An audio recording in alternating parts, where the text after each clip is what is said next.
Hi, everyone. Today we're going to be talking about the relationship between productivity and fitness, and I'm your presenter, Alyssa Goodo. And just so that way we can get a little bit more acquainted with each other, I am a personal trainer, a health and wellness coach, and a behavioral coach. So I kind of do a little bit of everything. It's really fun. And we're going to focus on the relationship between these two topics, okay? So, what are some of the challenges that you face with being productive when it comes to your health routine? I want you to just start brainstorming on how these two topics might relate to each other. We're going to talk about what productivity is, how fitness influences productivity, some common struggles that people face with these topics, some possible solutions, and maybe some brainstorming, and then we're going to wrap up. So, what is productivity? Well, the simple definition of this is it comes down to the measurements, right? So, the output that results from the input. Whenever we're talking about something like business numbers, for example, we want to make this as efficient as possible. Do a little bit of work for a big payout. That's kind of the idea of this. This isn't really that different from what we want from our fitness life. We want to be able to do as little as possible for the biggest gains. And while that's not always realistic, we can make these two things work together, right? So, fitness and health goals actually can go hand in hand with productivity. And the two, how being productive in fitness can also make you productive in your everyday life. And I think this is a really interesting topic. So, how do they interact with one another? Being physically active and healthy can lead to some potential benefits. So, decreased stress and anxiety, improved focus and concentration, increased motivation and engagement, improved overall well being and satisfaction, better time management and organization, and about a million other things that come from these studies that prove that productivity and physical fitness are actually really closely tied together. And I think this is really fascinating because whenever you sit back and you think about the idea of doing more physical work, right? You think, well, I have so much to get done. How could I possibly add on more to my plate and then somehow come out doing more in the end?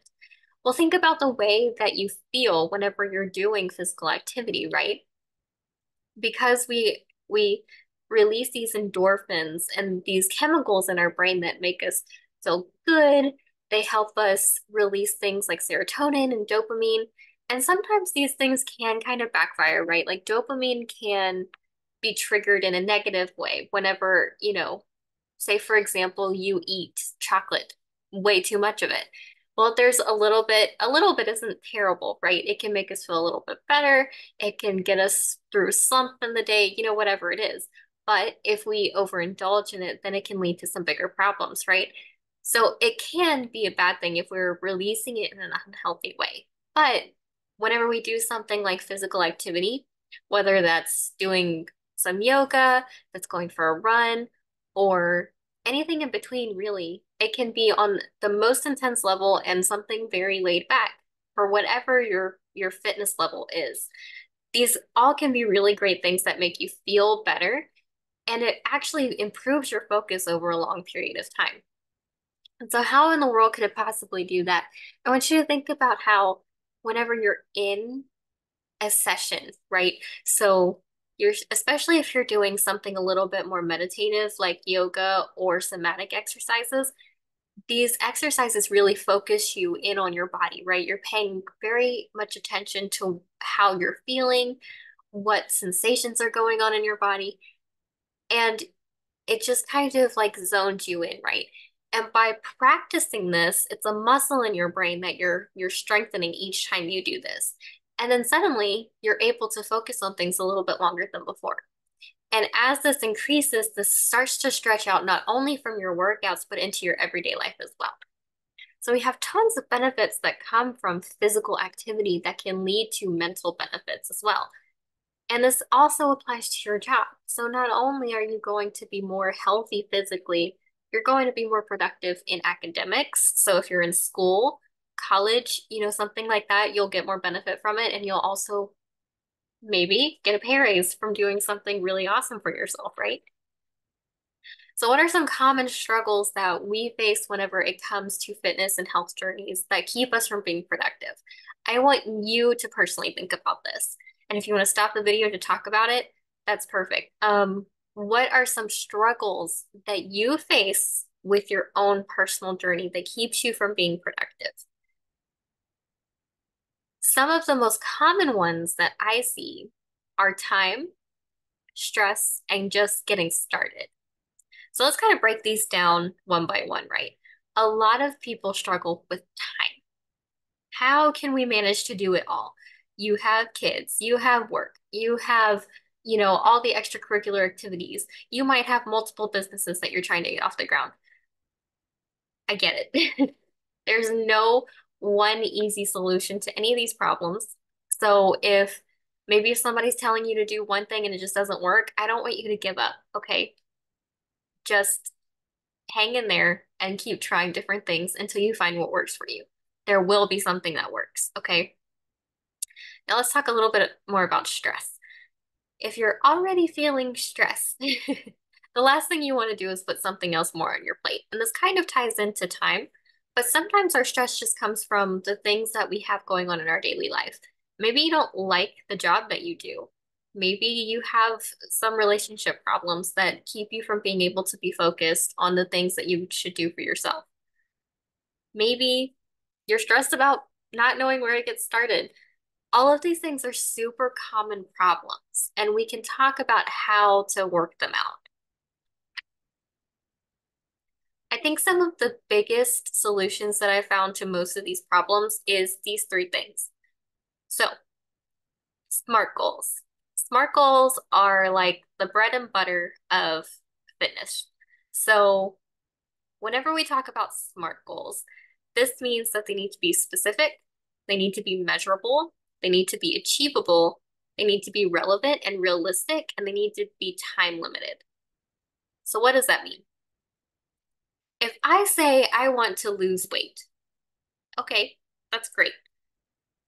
How much weight do you want to lose? When do you want to lose it by? What are you going to do to lose the weight? The more specific that you can get about what your goals are, the better. So this could be something like, I want to lose 10 pounds in 10 weeks, and I'm going to do it by doing yoga and resistance training every day. Perfect.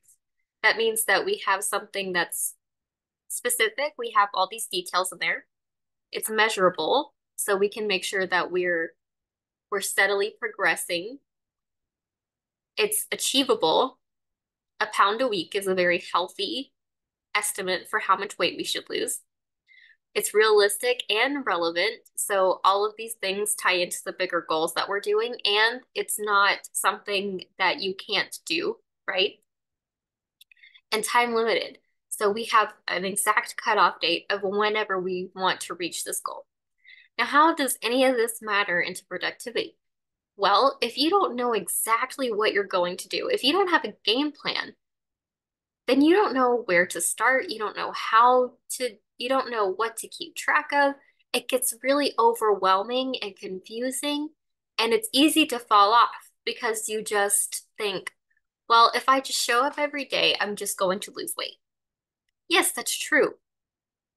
If you don't have something to stick to, if you don't have a way to make sure that you're making this progress, then you're less likely to stick with it. That's why we have people like personal trainers and accountability partners to keep us on track with these things. The more specific and detailed you can get with your journey, the better. Now, intentional breaks. This is going to sound really counterintuitive, right? Whenever we take intentional breaks, we aren't going to sit. I don't know if anybody here is neurodivergent, but if you've ever heard of the sit pit, it's where you sit and just get lost for hours. And then all of a sudden you go, oh no, I was supposed to do this thing. Okay, it's not about that. Intentional breaks are saying, you know what? I planned this ahead of time. I got up, had a basic idea of what my day was going to include, whether that's specifically for fitness goals or for all the work that you were going to do that day, whatever it was. You had a rundown of what your day was going to be like. And throughout the day, you planned ahead to say, I'm going to break these big goals down into smaller goals. And then I'm going to make sure that I have 5 to 10 minutes at least at periodic points of the day. And I am going to intentionally sit and give my brain a break.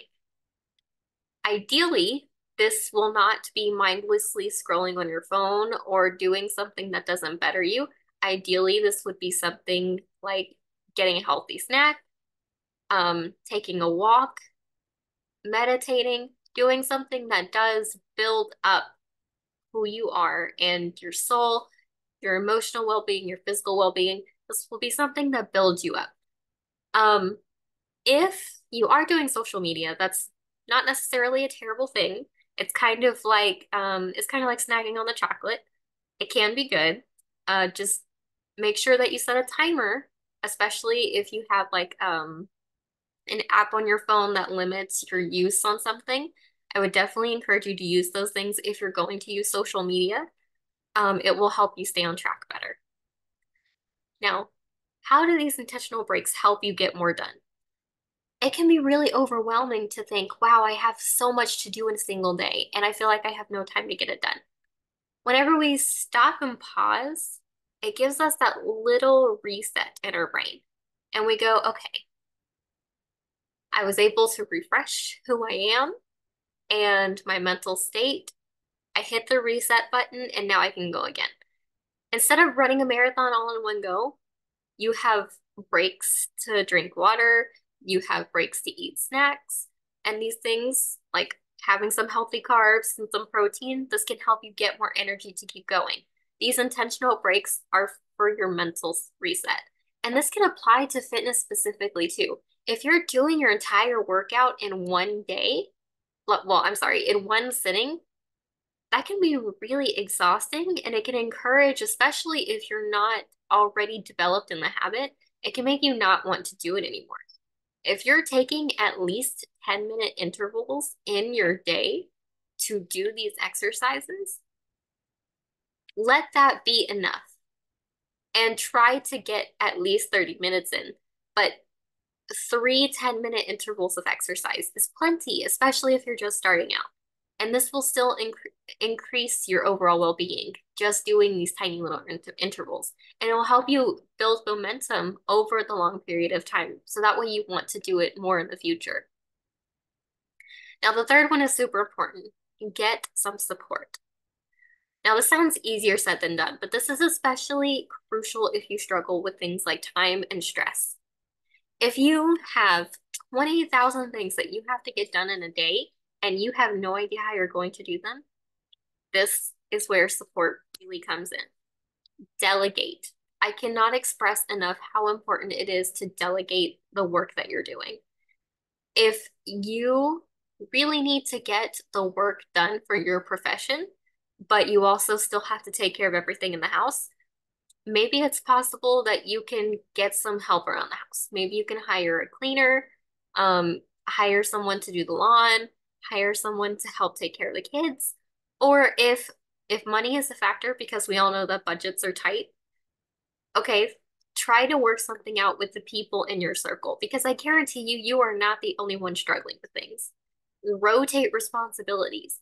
If you have some single moms in the community around you, for example, a lot of them are super excited to get involved with an activity where one person each day of the week will do the babysitting or do the meal prepping or do whatever it is, however you want to structure it, but taking turns so that way one person is getting to do the main work for the day and then the whole group benefits from it. And instead of getting one person burnt out on this one thing, everybody takes their turn. There's so many ways of getting support, even if it's just emotional support. Make sure that you have at least one friend one romantic partner, one parent, it doesn't matter. As long as you make sure that you're checking in with them. And this is where people like coaches and accountability partners come in, right?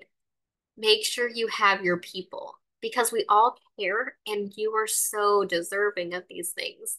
Even if you feel like you're going to be a burden or a problem on these people, you are never ever a burden. I promise. We want to help and support you. Okay. As much as you get a benefit from helping and supporting others, so do people get that in supporting you. Okay. Do not give up. You you can only get better with more practice. Okay. I promise.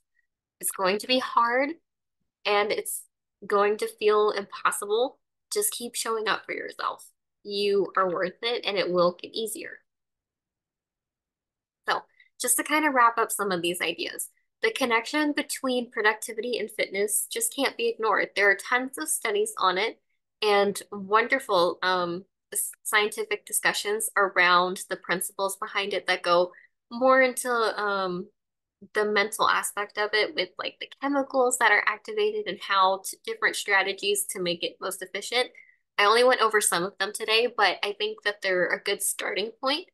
And again, use the resources around you, just like I was talking about with support. Use each other.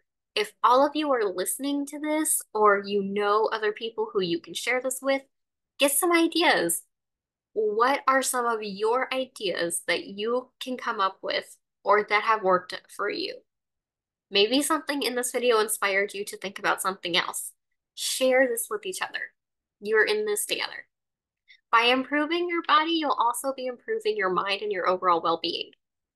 You just have to keep showing up for yourself because that's the only way that you build momentum. And so, like I was talking about, some of these scientific resources, these are some that you can explore. Medium is really good for a lot of the psychology aspect of it. There's several universities on here that talk about it and several doctors that get involved. It's a really fun topic to explore. And I hope that you do use some of these. And I am so glad that we got to listen together and talk together and discuss this topic. And I can't wait to do this again with you.